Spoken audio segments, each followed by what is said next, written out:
Hi friends, ప్రపంచంలోనే అపర కుబేర్లు, Forbes ధనవంతుల జాబితాలో టాప్లో ఉండే సంపన్నులు, పెద్ద పెద్ద వ్యాపారాలు చేస్తూ కోట్లు గడించిన పారిశ్రామికవేత్తలు, Bill Gates, Warren Buffett, Elon Musk, Ratan Tata వంటి బిలియనీర్ల గురించి చెప్పినప్పుడు వినిపించే మాటలు ఇవి.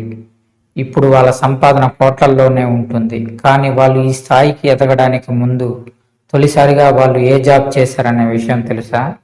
అమెజాన్ సంస్థ వ్యవస్థాపకుడు జెఫ్ బెజోస్, ప్రపంచ కుబేర్ల జాబితాలో అగ్రస్థానంలో ఉండే జెఫ్ బెజోస్ ఈ స్థాయికి చేరుకోవడానికి ఎంతో కష్టపడ్డాడు.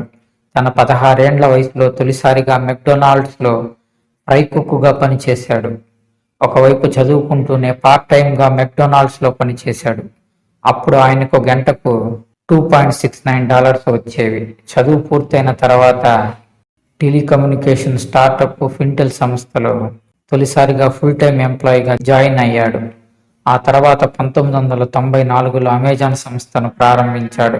వారెన్ బఫెట్ 14 ఏండ్ల వయసులోనే ఇన్కమ్ ట్యాక్స్ కట్టిన బిజినెస్ మ్యాన్ వారెన్ బఫెట్ తన 7 ఏండ్ల వయసులో 1000 Ways to Make $1000 అనే బుక్ చదివిన వారెన్ బఫెట్ డబ్బు సంపాదనపై ఇష్టాన్ని పెంచుకున్నాడు. తన ఆ ఆసక్తితో రకరకాల పనులు చేయడం మొదలుపెట్టాడు. పేపర్ బాయ్గా పనిచేయడం మొదలు కోకో కోలా బాటిల్స్, చూయిన్ గమ్ అమ్మడం వరకు అన్ని పనులు చేశాడు. 1944 సమయంలో వాషింగ్టన్ పోస్ట్ పత్రిక డెలివరీ బాయ్గా నెలకు $176 వేతనానికి పనిచేశారు. ఆ తర్వాత స్టాక్ ఎక్స్చేంజిపై ఆసక్తి పెంచుకొని వాటిలో ఇన్వెస్ట్ చేశాడు. వాటితో అపర కుబేరుడిగా ఎదిగాడు. బిల్ గేట్స్, ఈ పేరు అందరికీ తెలుసు.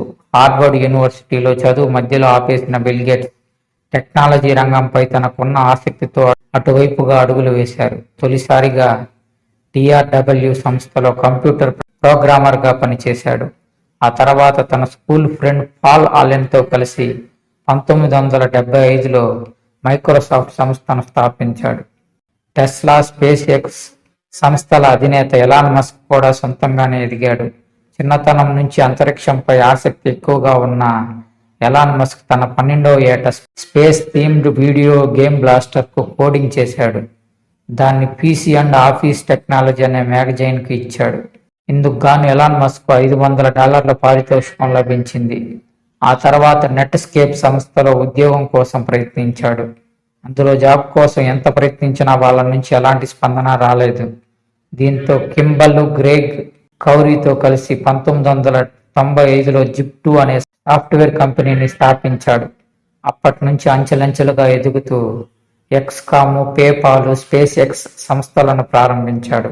ఆ తర్వాత టెస్లా మోటార్స్లో పెట్టుబడులు పెట్టి ఎలాన్ మస్క్ కొంతకాలానికి ఆ సంస్థను దక్కించుకున్నాడు. మార్క్ జూకర్బర్గ్ ఫేస్బుక్ వ్యవస్థాపకుడు. చిన్నతనం నుంచి ఇంటర్నెట్ టెక్నాలజీపై ఆసక్తి ఎక్కువ. 18 ఏండ్ల వయసులోనే జూకర్బర్గ్ సినాసి అనే మ్యూజిక్ రికమెండేషన్ యాప్ను రూపొందించాడు. ఈ యాప్ను కొనుగోలు చేసేందుకు అప్పట్లో $1 మిలియన్ వరకు ఆఫర్లు కూడా చేశాయి. కానీ దాన్ని అమ్మేందుకు జూకర్బర్గ్ నిరాకరించాడు. ఆ తర్వాత కాలేజీలో ఉన్న సమయంలో తన స్నేహితులతో కలిసి 2004లో ఫేస్బుక్ను ఆవిష్కరించాడు. ఈ ఫేస్బుక్ ఎంత పాపులర్ అయిందో ప్రత్యేకంగా చెప్పనక్కర్లేదు. రతన్ టాటా, టాటా గ్రూప్ మాజీ చైర్మన్ రతన్ టాటా పుట్టుకతో సంపన్నుడే.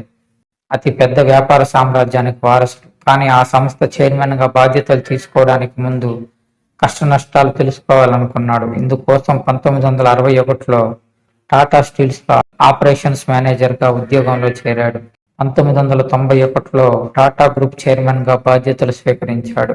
గౌతమ్ అదానీ, భారతీయ సంపన్న కుటుంబాల్లో అదానీ ఫ్యామిలీ ఒకటి. ఈ ఫ్యామిలీకి చెందిన అదానీ గ్రూప్ వ్యవస్థాపకుడు గౌతమ్ అదానీ కూడా తన సొంత కాళ్లపై ఎదిగాడు.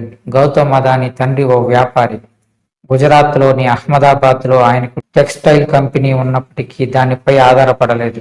సొంతంగా గుర్తింపు తెచ్చుకునేందుకు డిగ్రీ చదువు మధ్యలో ఆపేసి ముంబై వెళ్ళాడు. 1978లో వజ్రాల వ్యాపారులైన మహేంద్ర బ్రదర్స్ డైమండ్ స్టార్టర్గా పనిలో చేరాడు. ఆ తర్వాత ఎన్నో వ్యాపారాలు చేశాడు. అలా 1988లో అదానీ గ్రూప్ స్థాపించాడు. ఆనంద్ మహీంద్రా గ్రూప్ చైర్మన్ ఆనంద్ మహీంద్రా కూడా ధనవంతుల కుటుంబంలో జన్మించాడు. ప్రముఖ పారిశ్రామికవేత్త జగదీష్ చంద్ర మహీంద్రా మనవడు ఈయన. అయినప్పటికీ ఆనంద్ మహీంద్రా తొలిసారిగా 1981లో మహీంద్రా ఉజిన్ స్టీల్ కంపెనీలో ఫైనాన్స్ డైరెక్టర్కు ఎగ్జిక్యూటివ్ అసిస్టెంట్గా పనిచేశాడు. ఇప్పుడు మహీంద్రా గ్రూప్లో ఎన్నో వ్యాపారాలు నడిపిస్తున్నాడు. ఓకే ఫ్రెండ్స్, ఈ వీడియో కనుక మీకు నచ్చినట్లయితే ఓ లైక్ ఇచ్చేయండి, సబ్స్క్రైబ్ చేసుకొని మీ ఫ్రెండ్స్కి షేర్ చేయండి. అది నా ఛానల్కి హెల్ప్ అవుతుంది. Okay friends, thank you.